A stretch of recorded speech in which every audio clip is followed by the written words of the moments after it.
ఏపీలో సీఎం చంద్రబాబు సమీక్షల వ్యవహారం మరింత ముదిరింది. కోడ్ అమల్లో ఉండగా సీఎం సమీక్షల్లో పాల్గొనడంపై సిఆర్డీఏ జలవనరుల అధికారుల నుంచి సీఎస్ వివరణ కోరారు. ఇదే అంశంపై అధికార ప్రతిపక్షాల మధ్య రగడ కొనసాగుతోంది. ఇరు పార్టీల నేతలు ఒకరిపై ఒకరు ఆరోపణలు, విమర్శలతో రాజకీయ వేడి పెంచుతున్నారు.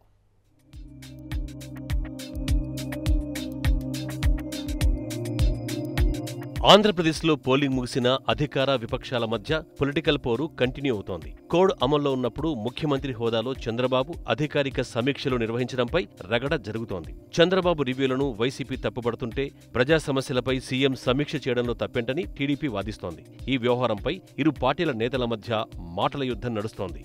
గురువారం రాజధాని నిర్మాణ పనులపై చంద్రబాబు సమీక్ష నిర్వహించారు. ఎమ్మెల్యే క్వార్టర్స్ నిర్మాణాన్ని వేగంగా పూర్తి చేయాలని ఆదేశించారు. కొత్త శాసనసభ కొలువుదీరాక నూతన సభ్యులు రాజధానిలో ఉండేందుకు భవనాలు సిద్ధం చేయాలని చంద్రబాబు సూచించారు. రాజధాని నుంచి ఇతర ప్రాంతాలకు కనెక్టివిటీ రోడ్లను న్యాయ వివాదాలు లేకుండా వేగంగా పూర్తి చేయాలని అధికారులకు ఆదేశాలిచ్చారు. అంతకుముందు చంద్రబాబు పోలవరం నిర్మాణంపై కూడా సమీక్ష నిర్వహించారు. పోలవరం పురోగతిపై అధికారులను వివరాలు అడిగి తెలుసుకున్నారు. చంద్రబాబు సమీక్షలపై ప్రతిపక్ష వైసీపీ సీఈఓకు ఫిర్యాదు చేసింది. వైసీపీ ఫిర్యాదుపై స్పందించిన సీఈఓ ద్వివేది ఎన్నికల నియమావళికి లోబడి ప్రభుత్వం పనిచేయాలని స్పష్టం చేశారు. సీఎం సమీక్షల్లో అధికారులు పాల్గొన్న అంశంపై ప్రభుత్వ ప్రధాన కార్యదర్శి ఎల్వి సుబ్రహ్మణ్యం నుంచి వివరణ కోరారు. దీంతో సీఎం సమీక్షల్లో పాల్గొన్న అధికారులకు సీఎస్ ఆఫీసు నుంచి నోటీసులిచ్చారు. కోడ్ అమల్లో ఉండగా సమీక్షలో పాల్గొనడంపై సిఆర్డీఏ జలవనరుల అధికారుల నుంచి సీఎస్ వివరణ కోరారు.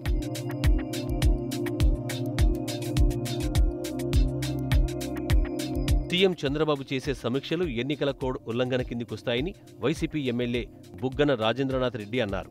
40 ఏళ్ల రాజకీయ అనుభవాన్ని చెప్పుకునే చంద్రబాబుకి ఎన్నికల కోడ్ గురించి తెలియదా అని ప్రశ్నించారు. ఈరోజు రివ్యూస్ కండక్ట్ చేస్తున్నారు, చేసుకోండి, మంచిదే. కాకపోతే మీరు ఇంత అనుభవజ్ఞులు, అనుభవం తర్వాత మోడల్ కోడ్ ఆఫ్ కాండక్ట్ అనేది ఉంటుంది అంటే ఇది మీకు తెలుసు కదా.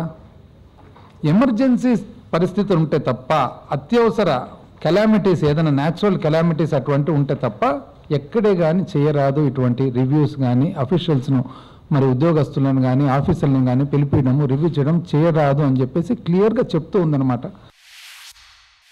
మరోవైపు వైసీపీ విమర్శల్ని టీడీపీ నేతలు కొట్టిపారేశారు. పోలింగ్ ముగిసిన తర్వాత కూడా ఎన్నికల నిబంధన పేరుతో ఈసీ అభ్యంతరాలు పెట్టడం సరికాదంటున్నారు. ఎన్నికల నిర్వహణలో ఘోరంగా విఫలమైన ఈసీ ఇప్పుడు సమీక్షల్ని అడ్డుకోవడం ద్వారా ప్రజల్ని కూడా ఇబ్బంది పెడుతోందని మండిపడ్డారు. వైసీపీ ఇచ్చే ఫిర్యాదులపై వెంటనే స్పందిస్తున్న ఎన్నికల సంఘం ఓట్ల గల్లంతు విషయంలో తామిచ్చిన ఫిర్యాదుపై ఇప్పటి వరకు ఎందుకు నోరు మెదపలేదని ప్రశ్నించారు. 2014 జూన్ 7న పదవి స్వీకారం చేస్తే మళ్ళీ 2019 జూన్ 6వ తేదీ వరకు ఆయనకు 5 సంవత్సరాలు రాజ్యాంగం ముఖ్యమంత్రిగా అధికారం ఇచ్చింది. అది కాదనే హక్కు ఎవరికన్నా ఉందా? రాజ్యాంగం కంటే గొప్పదా ఈసీ? ఆపద్ధర్మం అని ఎలా అంటారు? అసలు ముఖ్యమంత్రి పదవీ కాలం 5 సంవత్సరాల్లో తగ్గించే హక్కు, ఏ పని చేయకుండా నిలిపే హక్కు రాజ్యాంగం ఎవరికన్నా ఇచ్చిందా?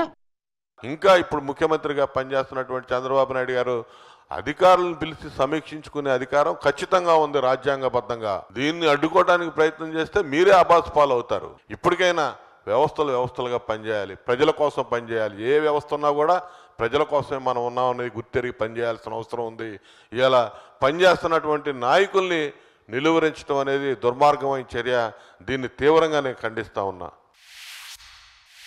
మొత్తానికి ఏపీలో అధికార ప్రతిపక్షాల మధ్య కొనసాగుతున్న రగడ ప్రభుత్వ అధికారులకు చుక్కలు చూపిస్తోంది. ఈసీ ఆదేశాలతో కొందరు అధికారులకు నోటీసులిచ్చిన సీఎస్ ఎల్వి సుబ్రహ్మణ్యం తగిన సమాధానం రాకపోతే వారిపై శాఖాపరమైన చర్యలు కూడా తీసుకునే అవకాశాలు కనిపిస్తున్నాయి.